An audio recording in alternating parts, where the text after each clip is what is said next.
Bueno, cuando vos me digas, empiezo. Ahí está. Bueno, muy buenos días. Gracias a quienes se han sumado y a quienes lo van a ver en el futuro por nuestro canal de YouTube. Hoy nos acompaña la doctora Valeria Veracochea. Valeria es licenciada en genética de la Universidad de Morón y doctora de la Universidad de Buenos Aires. Trabaja en el Instituto Nacional de Tecnología Agropecuaria de Argentina y tiene amplia experiencia en transformación de cultivos, como por ejemplo papa, lechuga, tomate, arabidopsis, entre otros. Y hoy en día nos viene a contar un poco su trabajo de doctorado, que fue una transformación, o mejor dicho, mejoramiento genético de lechuga, que tendría gran potencial en el futuro de ser aprobado en Argentina como un cultivo más a ser utilizado. Así que buenos días, Valeria, muchas gracias por darnos este seminario y te dejo a ti. Bueno, gracias Nabila, gracias por la invitación para que conozcan mi trabajo de tesis. Es un agrado estar contándoles. Bueno, mi trabajo de tesis se tituló Mejoramiento genético de lechuga a través del knockout del gen SPL13 vía CRISPR-Cas9. Lo realicé en el INTA, en Argentina, en dos institutos, en el Instituto de Genética y en el Instituto de Biotecnología del INTA Castelar, y me dirigieron la doctora Marisa López Bilbao y la doctora Gabriela López, perdón, Gabriela Soto.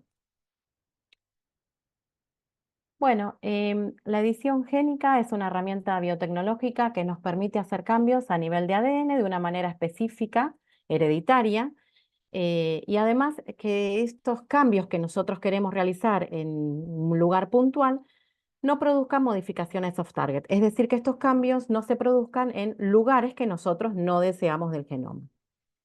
Hay tres herramientas biotecnológicas para realizar estos cortes en la doble hebra de ADN y son Zinfingers, Talens y CRISPR. Zinfinger y Talens en la actualidad no se usan prácticamente desde la aparición de CRISPR. Estas técnicas además pueden producir en el genoma de lesiones, inserciones, cambios de base, reemplazo alélico y transgénico sitio específico. Estas técnicas, estas herramientas biotecnológicas que producen estos cortes en la doble hebra de ADN, van a hacer uso de los mecanismos de reparación que tiene la célula, propios de la célula, porque si no, si la célula no repara estos daños, es incompatible para la vida de la célula. Por lo tanto, utiliza dos mecanismos: unión de extremos no homólogos y recombinación homóloga. La unión de extremos no homólogos es lo que utiliza la célula con mayor frecuencia, en casi todos los casos, en lo cual lo que se produce en este mecanismo de reparación es, y en lo cual intervienen un montón de proteínas con diferentes funciones enzimáticas, es la unión de las hebras de ADN donde se produjo el corte, el daño. Esto va a producir que el ADN reparado tenga inserciones o deleciones, como qué va a pasar cuando se produzcan estas inserciones o deleciones. Puede haber pérdida de función por un corrimiento en el marco de lectura, provocando un codón stop y que el gen no se exprese. El otro mecanismo es la recombinación homóloga, en donde si uno le da a la célula un molde de reparación que tiene homología de secuencia con las secuencias donde se produjo el daño, este lo va a incorporar y va a tener un fragmento nuevo insertado. Si uno no le da una secuencia novedosa y le da la misma secuencia, el ADN reparado va a ser igual al anterior. Este sistema CRISPR-Cas9 fue descubierto en el año 1987 a través del investigador Francisco Mojica, que era un investigador de la Universidad de Alicante, en donde él, estudiando bacterias que vivían a extremas temperaturas, estudiando su genoma, lo que vio que se repetían secuencias dentro de distintos lugares del genoma, y estas secuencias luego, con mayores investigaciones, vieron que eran estas secuencias CRISPR, en donde a futuro lo que encontraron en otras investigaciones fue que servía de sistema de defensa que tenían las bacterias frente al ataque de los fagos y los virus. En donde les cuento un poquito qué es este sistema inmune de las bacterias, en donde cuando a una bacteria la ataca un virus o un fago, si esta sobrevive, va a haber una primera etapa en donde la bacteria va a adquirir parte de su genoma y lo va a adquirir estas secuencias del genoma del virus entre estas secuencias CRISPR, que están además adyacentes a los genes que codifican para las proteínas Cas. En una segunda etapa de procesamiento, la bacteria va a procesar estas secuencias formando el CRISPR-RNA que va a ser unido a la proteína Cas, y si hay una nueva reinfección del virus, a través del mecanismo de interferencia, estos van a degradar a la secuencia del virus y así va a ser como se va a defender de la secuencia, perdón, del ataque de los mismos, del sistema inmune que tienen las bacterias frente a los virus, fue lo que se adaptó y se utilizó como una herramienta biotecnológica para producir edición génica. Tal es así que el grupo liderado por Jennifer Doudna y Emmanuel Chartrandien en el año 2020 ganaron el premio Nobel, ya que ellas fueron el primer grupo de investigación que demostró que este sistema puede ser usado como una herramienta biotecnológica. Entonces, el sistema CRISPR-Cas9 es la principal herramienta de edición génica que se usa en la actualidad.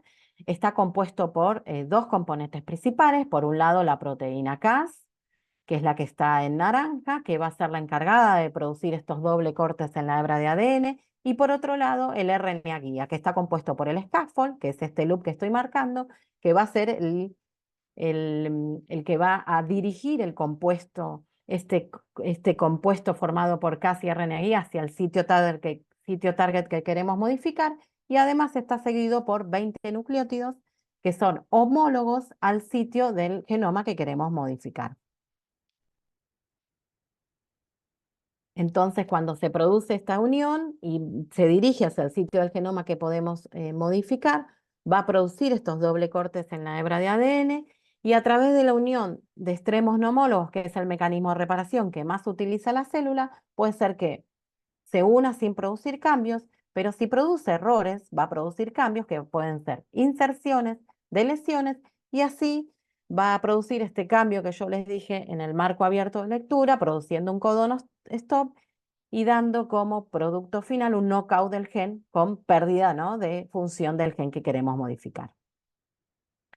El cultivo que nosotros estudiamos a través de esta técnica es lechuga, su nombre científico es Lactuca sativa. La lechuga pertenece a la familia de las asteráceas, también llamada compuestas, es una de las más grandes familias pertenecientes a las angiospermas. Es una planta anual, herbácea, autógama, es decir, que se autofecunda, y además diploide.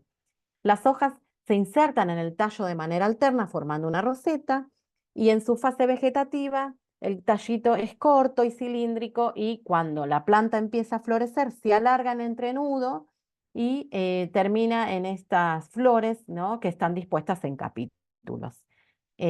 Además, cuando la planta se empieza a alargar, la planta de lechuga empieza a producir látex, de ahí su nombre científico, látex, lactuca significa látex en latín, y la planta se vuelve tóxica, amarga, y no la podemos consumir más. Abajo les estoy mostrando una planta de lechuga del cultivo Alqueron Rapid, que es el que utilizamos de rutina en el laboratorio. La planta de lechuga se cultiva en todos los continentes, en regiones templadas y subtropicales.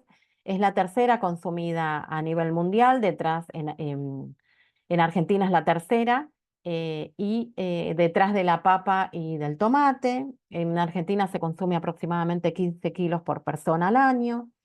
Tiene corta vida post cosecha, esto hace que su producción sea cercana a los centros urbanos, y se agrupan los productores en pequeños productores agrícolas o productores reunidos en familias. Se adapta muy bien a condiciones de cultivo en hidroponía, por lo que también se empezó a cultivar de manera en sistema hidropónico en la Antártida, en la base de Esperanza. Esta plasticidad también se refleja en su excelente respuesta al cultivo in vitro y en la transformación genética. Tal es así que en el grupo trabajamos con el cultivo de lechuga hace más de 15 años y tenemos líneas transgénicas que expresan genes antifúngicos. El gen que elegimos para poder realizar edición génica, para poder mutar, pertenece a la familia de los genes SPL.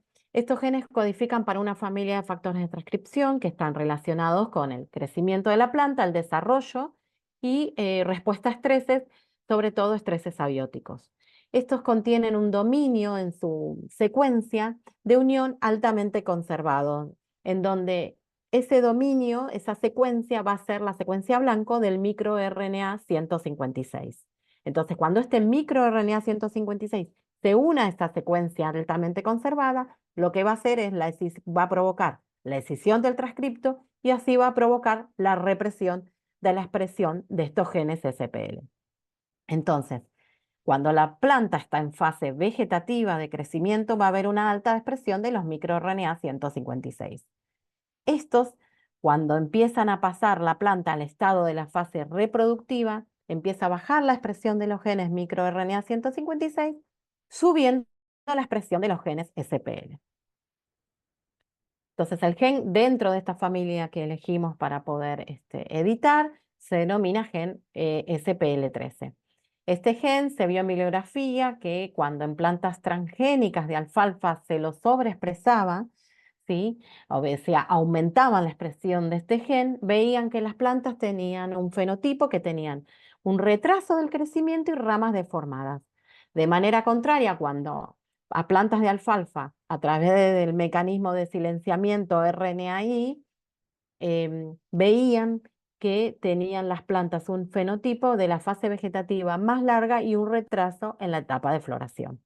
Entonces nosotros, al noquear este gen en lechuga a través de la edición génica, íbamos a obtener plantas que tengan caracteres muy importantes para lechuga, como es el retraso de la floración y además una fase vegetativa más larga. Hasta el momento, en el año 2019, cuando empecé la tesis, había muy poquitos trabajos que habían logrado edición génica en lechuga. Todos fueron por el knockout de genes endógenos y dos trabajos, perdón, había por transfección de protoplastos y otros obtenían las plantas por transformación estable vía Agrobacterium tumefaciens. A medida que fui avanzando en mi trabajo de tesis, hubo más trabajos en edición génica en lechuga. Brevemente, ¿cuáles son los aspectos regulatorios de la edición génica en Argentina? Argentina, bueno, fue el primer país en el mundo en el año 2015 en tener una regulación de eventos obtenidos a través de técnicas nuevas de mejoramiento, entre ellos entra la edición génica, y decía que los eventos obtenidos por edición génica iban a ser evaluados caso por caso y no por cómo había sido obtenida el desarrollo o el evento o la línea. Tal es así que cuando uno obtiene la línea o el desarrollo, presenta ante la CONAVIA un formulario de instancia de consulta previa en donde evalúan si hay ausencia de inserción de ADN foráneo y por lo tanto, si ven que hay ausencia de inserción de ADN, va a considerarse como un cultivo convencional y no como un organismo genéticamente modificado. En Europa hasta este año consideraban a los organismos editados igual que a un transgénico y en febrero de este año se incorporó una enmienda en donde también empezaban a evaluar caso por caso.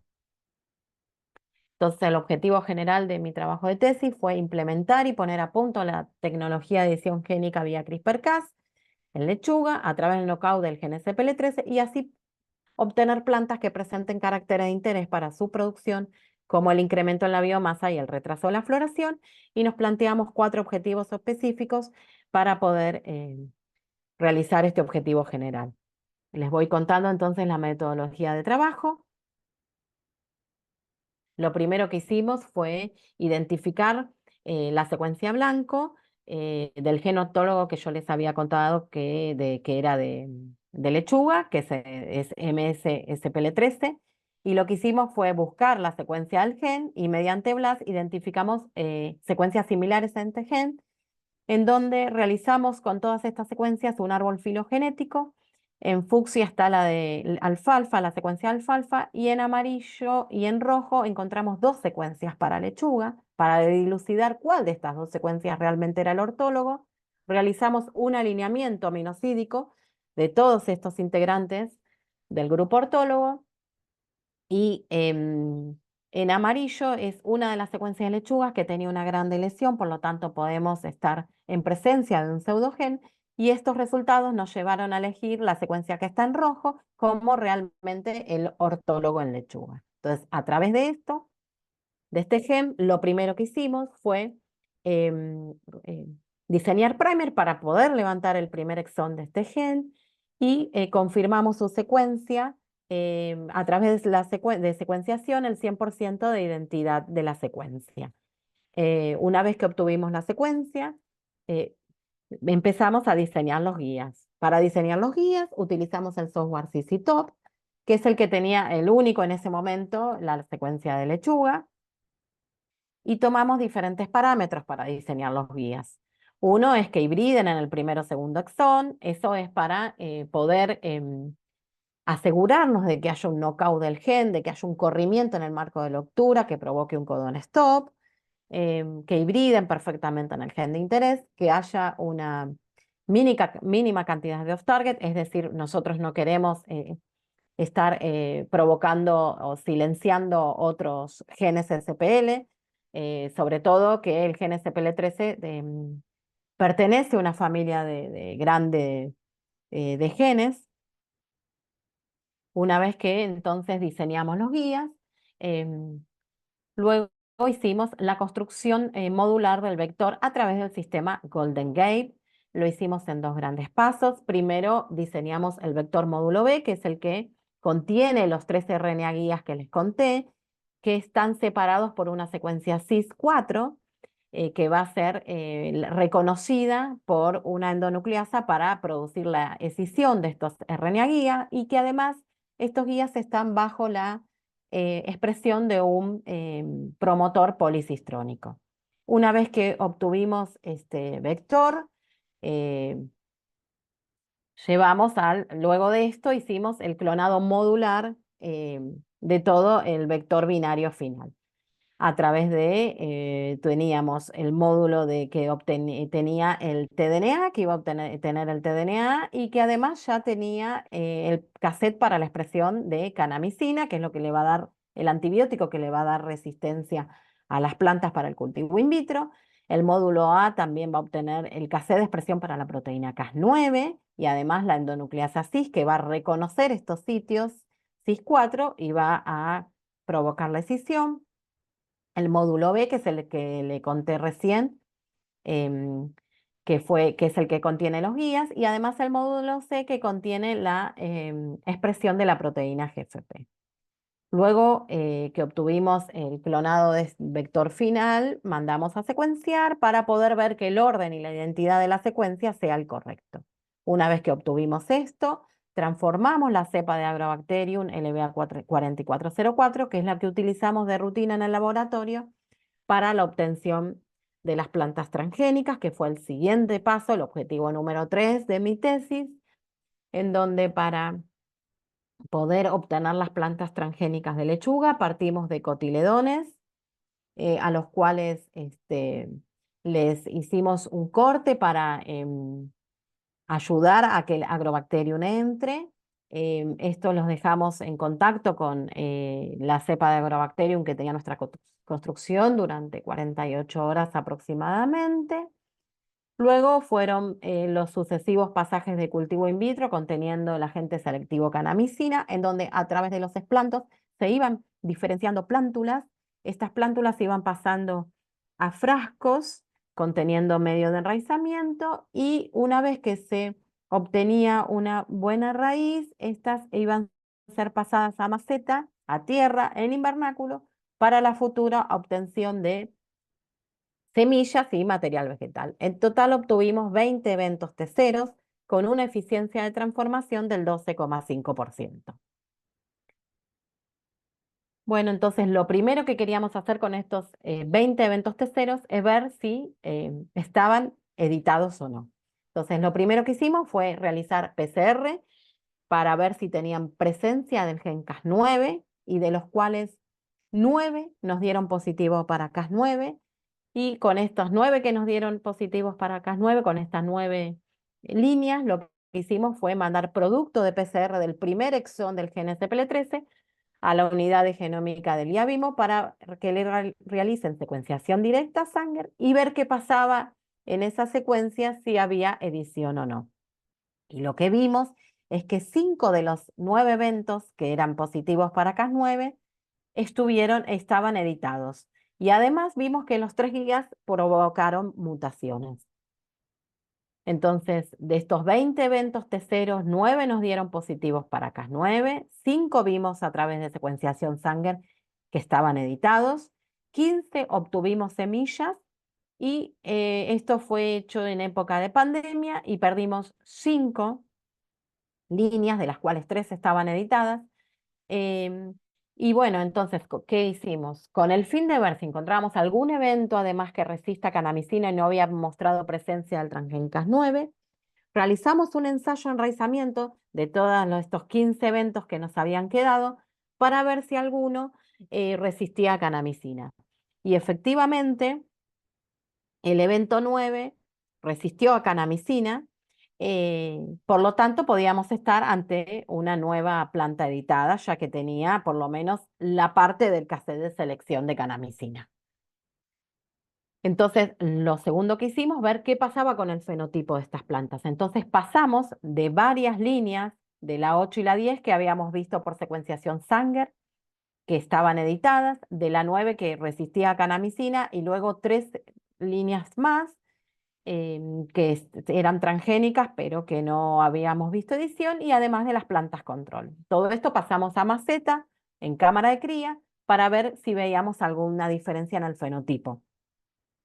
Y efectivamente lo que vimos cuando contabilizamos el número de hojas, vimos que el evento 8 y 9 y el 10, que habíamos visto que estaban editados, el 8 y el 10 mediante secuenciación Sanger, pero el 9 habíamos visto que tenía incorporado el cassette de selección, vimos que tenían mayor cantidad de hojas.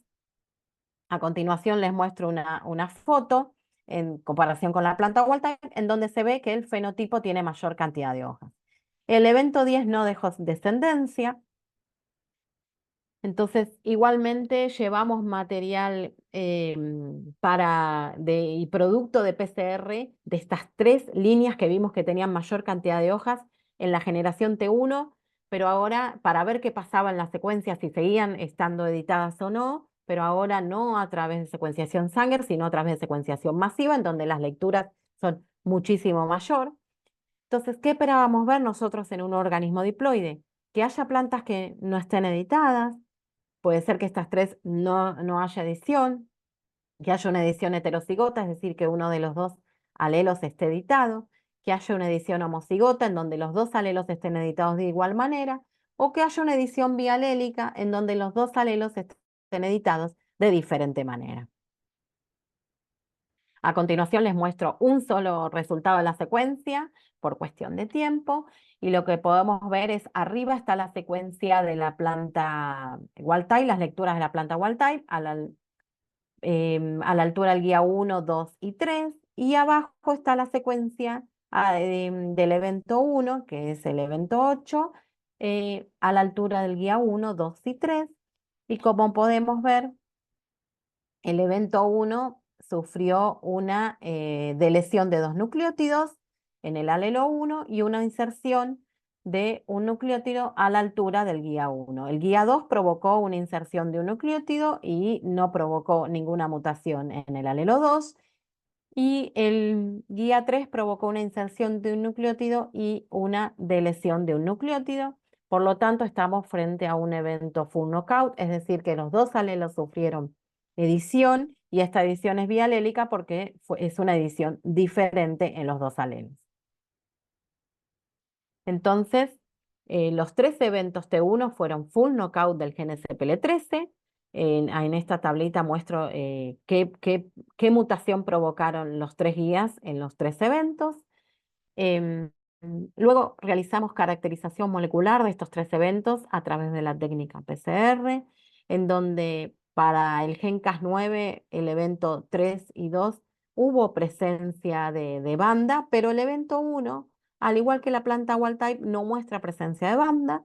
Y para el gen NPT2, que es la resistencia a canamicina, el evento 1 no muestra presencia de banda, al igual que la planta wild type. es decir, que el evento 1 está editado y no tendría por ahora incorporada la maquinaria de edición. Como les conté, el evento 3 no dejó descendencia, por lo tanto, los ensayos de validación fenotípica los realizamos en el evento 1 y 2.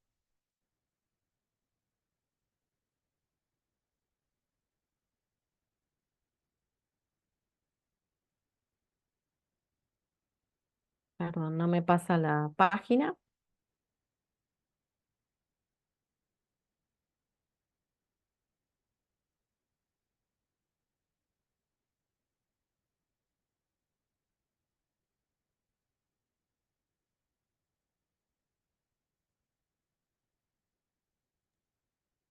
Fíjate, vale, si no salí, vuelve a entrar de última. A ver, bueno, no, es que no se me mueve el mouse tampoco. Ahí se me mueve, a ver. ¿Vos qué decís que deje de compartir y vuelva a compartir? O salir de la presentación y volver a entrar a la presentación en esa diapositiva. Bueno, a ver si me deja. No, es que se me colgó la presentación. A ver, le pongo escape.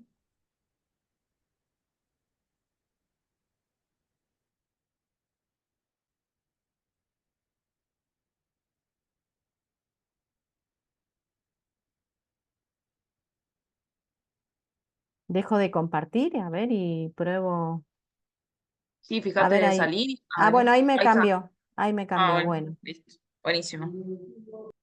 Bueno, con las semillas entonces de la siguiente generación T2 hicimos un ensayo de enraizamiento en canamicina y vimos que el evento 1 en esta generación tampoco resistió a canamicina, por lo tanto no tendría incorporado. Ahí se me fue. Vuelvo a la presentación, disculpen. Y eso que no tengo muchos. Puede fallar, no pasa nada. Sí,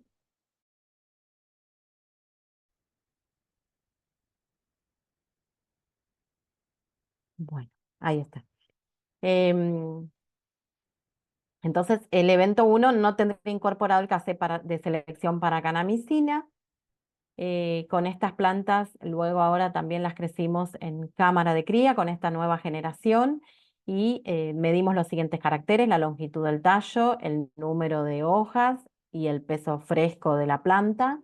La longitud del tallo fue menor para los eventos 1 y 2. Esto nos da un indicio de que tendrían atrasada la floración, ya que el alargamiento de los entrenudos, la elongación del tallo, es el inicio de la floración para la planta de lechuga, y estos resultados fueron significativos. También la cantidad de hojas fue mayor para los eventos editados 1 y 2 en comparación con la planta wild type, y el peso fue prácticamente el doble en la generación T2 para los eventos editados en comparación con las plantas wild type.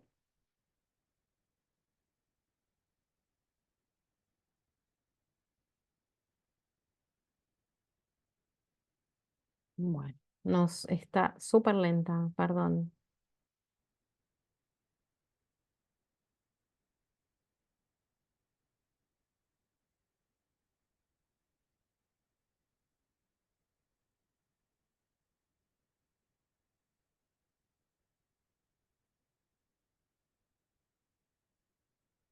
No me... Bueno, ¿se ve bien? Yo veo bien ahí. A ver.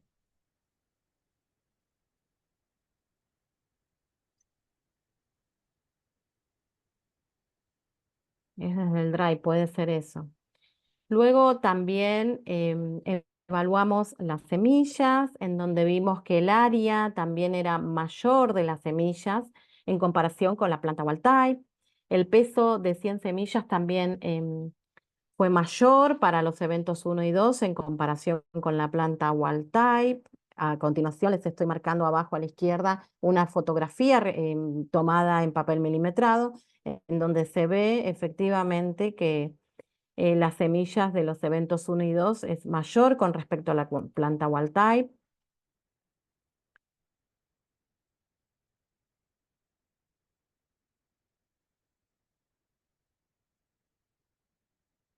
También evaluamos el crecimiento de las raíces en placas en in vitro, en donde vimos que la raíz primaria no tenía diferencias de crecimiento en la longitud de la raíz primaria en comparación con las plantas wild type.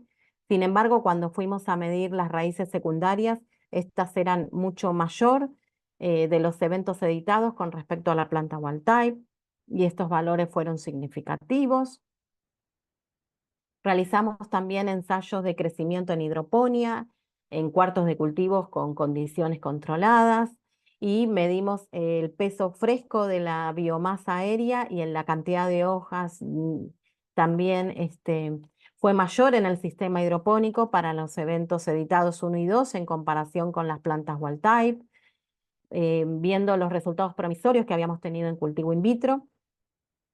Em, También nos dio, pudimos medir la raíz, en donde pudimos ver que el peso fresco de la raíz fue mucho mayor en comparación con la planta wild type, y el diámetro de la raíz fue también mayor y significativo estos resultados con respecto a la planta wild type.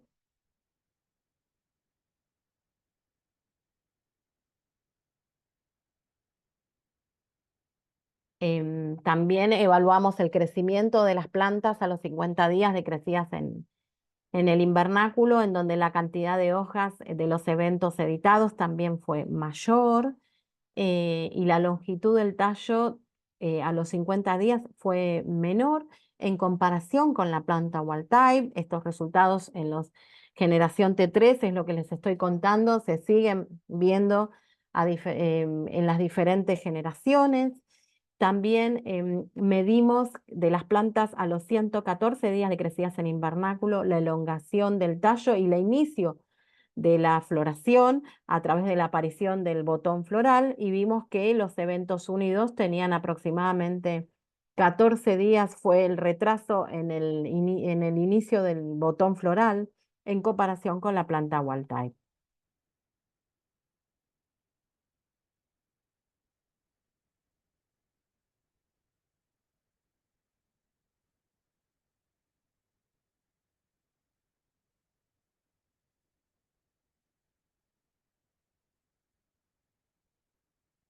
Perdonen, pero está re lento, no sé qué le pasa. Será porque estoy compartiendo del Drive.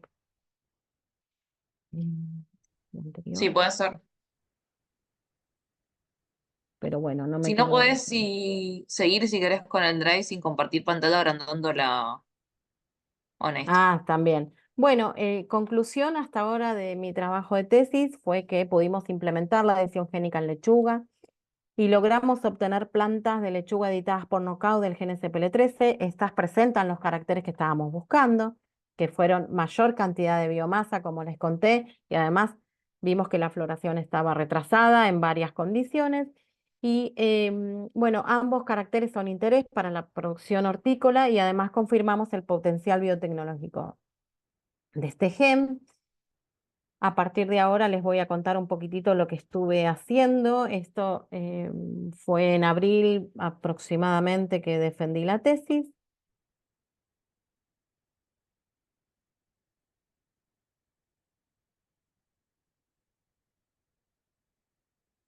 Ujú. ¿Cómo me dijiste que haga, Nabila, si no? Si no, así, como está ahora, ¿no lo puedes pasar o queda trabada también? Que se ve como Sí, grande, pero sin. Ah, claro, sí, puede ser que se haya trabado. sí, es como que se traba. Por eso no quería presentar del Drive, porque puede pasar esto. Bueno, no te preocupes. Ya termino, igual faltan poquitas diapos.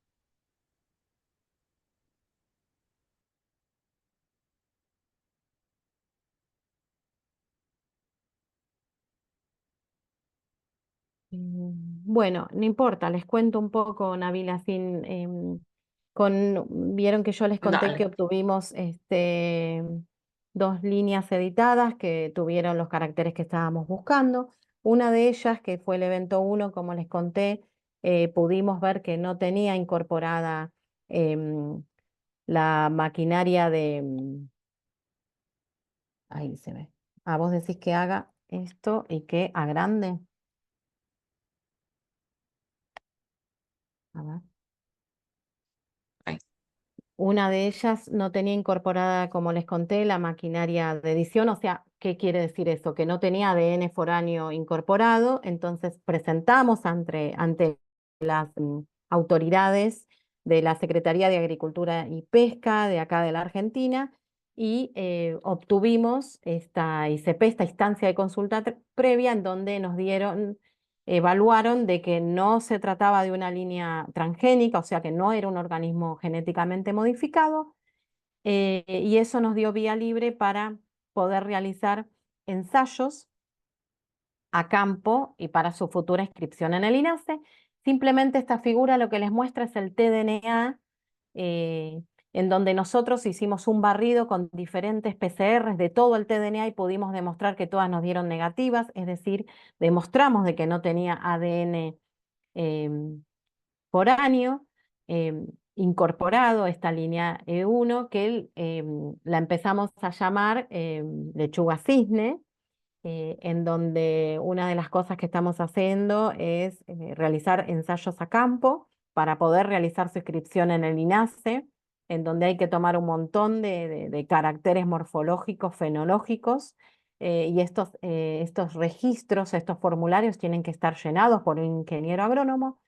Todo esto lo estamos realizando, el INASE te pide que realices en 3 lugares diferentes, con 2 repeticiones, con 2 campañas. Lo estamos realizando en Argentina, en la provincia de Santa Fe y en 2 lugares de Buenos Aires, con una gran cantidad de número de lechugas, de copias de lechuga cisne, de la planta control, de la control, pero a nivel comercial y además de un cultivar comercial del lugar.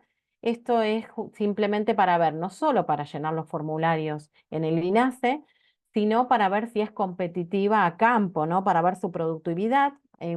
A continuación les muestro a la derecha una foto en Gorina, en la provincia de Buenos Aires, en donde se ve, a la izquierda está la lechuga cisne, que es la planta editada que yo les contaba, y a la derecha la planta control, en donde se ve que ya tiene alargados los entrenudos en comparación con la lechuga cisne.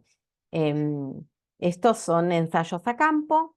Y bueno, ahora hay que terminar estas 2 repeticiones, ver qué pasa, si es competitiva o no, llenar los formularios y ver si podemos hacer su inscripción a campo, perdón, en el INASE, para poder obtener una nueva lechuga convencional y una nueva variedad para el INTA, que es del año 1991. El INTA no tiene una nueva variedad de lechuga inscripta en el registro en el INASE.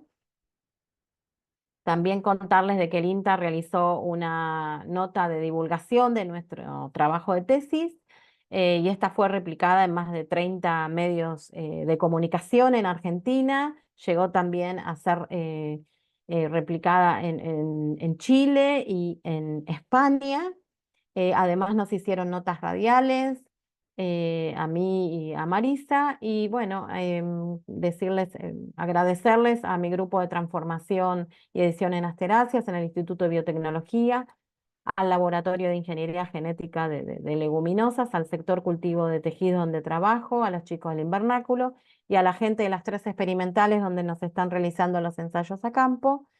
Bueno, pedirles disculpas por los contratiempos que tuvimos, que tuve en mostrar la presentación y bueno, agradecerles mucho la invitación de poder contarles mi trabajo de tesis. Gracias.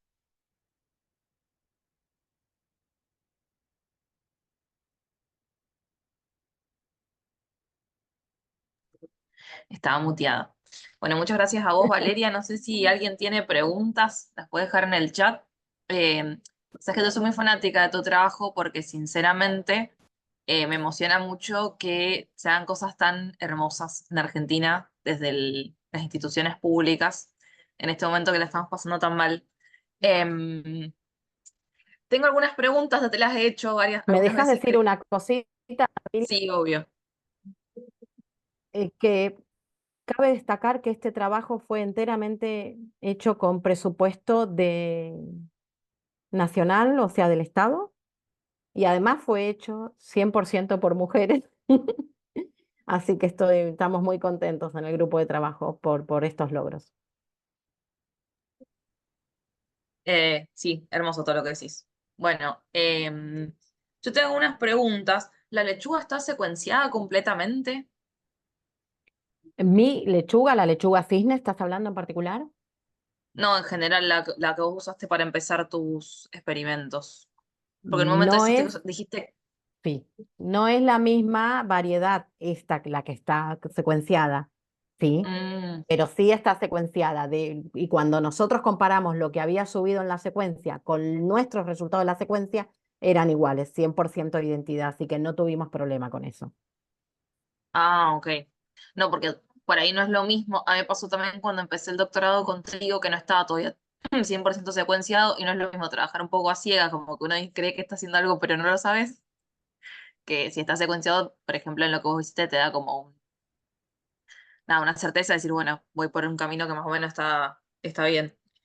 Em, ¿Dejo respecto a de lo que compartir, Nabila, o querés que por si me tengo que volver a alguna como diapo lo quieras, dejo? no, como quieras. Eh, y otra pregunta que es más filosófica en realidad. En la teoría, diríamos que la lechuga cisne no sería un organismo genéticamente modificado. Estaríamos de acuerdo un poco en eso, en que no tendría un gen foráneo, como vos explicaste, perdón, de otro No microorganismo, tiene de otro nada, organismo. ninguna secuencia de ADN foránea. No, no, no. De hecho, barrimos todo el tDNA, hicimos PCRs y no, estamos súper tranquilos de eso. Pero vos Desde, crees que, supongo, perdón, sí, vale, sí, sí, decime. no, no, no. ¿Vos creés que si estos ensayos de campo que están haciendo ahora les dan bien eh, los productores o las personas que cultivan lechuga acá tendrían alguna resistencia a usar estas semillas o crees que es algo que no tendrían problema porque le estaría significando una mayor producción y por lo tanto mayor dinero en un punto? No, a ver, yo creo que no tendrían problema porque em, el formulario presentado ante la Conavia que le conté, nos dieron como, con todo el informe que llenamos, que es una lechuga convencional. O sea, Ok, más tranquilidad que eso no hay, ¿no? no, obvio, Y pero yo bueno, hay acá les mucha muestro el tDNA, resistencia. que es lo que entra a la célula, en donde entra por el borde derecho. Hicimos PCR absolutamente de todo el DNA, del tDNA, desde el inicio hasta el final, y vimos que todo era negativo. Las semillas no crecen en canamicina en todas las generaciones que lo hicimos, así que estamos re tranquilos de eso. No, sí, el trabajo para mí es impecable, pero por ahí sucede, supongo que el INTA le daría las semillas, porque como es nacional sería gratis, eso lo tengo entendido. La pregunta es que por ahí las personas, vos le decís, esta lechuga surgió de un evento, y le explicas un poco esto y la gente, por más que vos le La digas, hice una idea no PCR, no me es da nada, explicar esto, no es ok, explicar esto porque haría ruido al trabajo, entonces sí que claro. por ahí a través de edición génica se realizó una mutación que eso dio que tenga tal fenotipo tan buscado, pero nada más, no hablar de esto porque yo estoy contando mi trabajo de tesis, pero no hablar de cuando se armó la nota de divulgación en ningún momento hablamos de organismo genéticamente modificado, ni transgénesis, ni nada por el estilo. Ok, bien. No sé si alguien más tiene alguna pregunta para hacerle a Valeria. Aleida había levantado la mano, no sé si querés preguntar ahora. Sí, Valeria, excelente tu trabajo, me encantó, muy bueno y Ay, bueno, muchas cierto. gracias. Completamente de acuerdo, orgullosa de que esto sea un trabajo de mujeres y bueno, qué bien que Argentina esté desarrollando este tipo de investigación con recursos públicos. Yo tengo dos preguntas. Una es esencialmente eh, respecto a la variedad que tú tienes, la lechuga. Esta es Sí, Gran cisne. Rapids. Sí. Sí, Eh, lechuga cisne es el nombre de fantasía que nosotros elegimos para poder comercializarla si es que llega a esa ok. etapa. So, respecto a la comercialización, Sí, esta lechuga, o lo que ustedes buscan en una lechuga, me decían la biomasa, pero también que tenga muchas hojas. Estuve viendo que ustedes tienen estas dos transformaciones, la E1 y la E2. Y ellas La tienen, E1 y la E2 mostraron el mismo fenotipo, ¿sí? Que tienen más cantidad de hojas, eso es lo que le dio más biomasa, y además retrasamos la floración, que eso es muy importante para el productor, porque le da más tiempo de poder comercializarla, ¿no es cierto? Porque cuando la lechuga empieza, como les conté, a generar esta floración con el alargamiento de los entrenudos, se pone amarga por este látex. El productor ya no le sirve venderla. Eso es un carácter muy importante y además tiene más hojas. Entonces, en la misma parcela, digamos, obtiene sus beneficios el productor porque tiene algo con ok. más cantidad de hojas y más peso. Em, Sí, yo había visto que la las comparaciones E2 que hicieron, la E2 no la utilizamos, no la presentamos porque es transgénica. Entonces, habría que ok, sacarse toda la maquinaria de edición. Por eso nos quedamos ok, con la E1.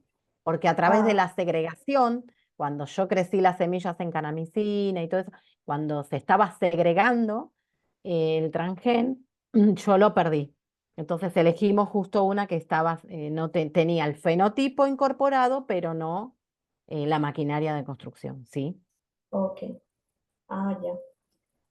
Bueno, y la otra pregunta es acerca de la eficiencia de la transformación, que creo que mencionaste era del 12,5%. Sí. Solamente para preguntar cuál es la experiencia con otros cultivos que la gente tiene. O sea, ¿esta eficiencia de transformación es alta, es media, es normal para plantas de crecimiento rápido? Mira, cada cultivo, te hablo de los que yo trabajé, tiene su eficiencia de transformación en particular, porque el cultivo in vitro y la transformación genética es súper dependiente del genotipo. Entonces, depende.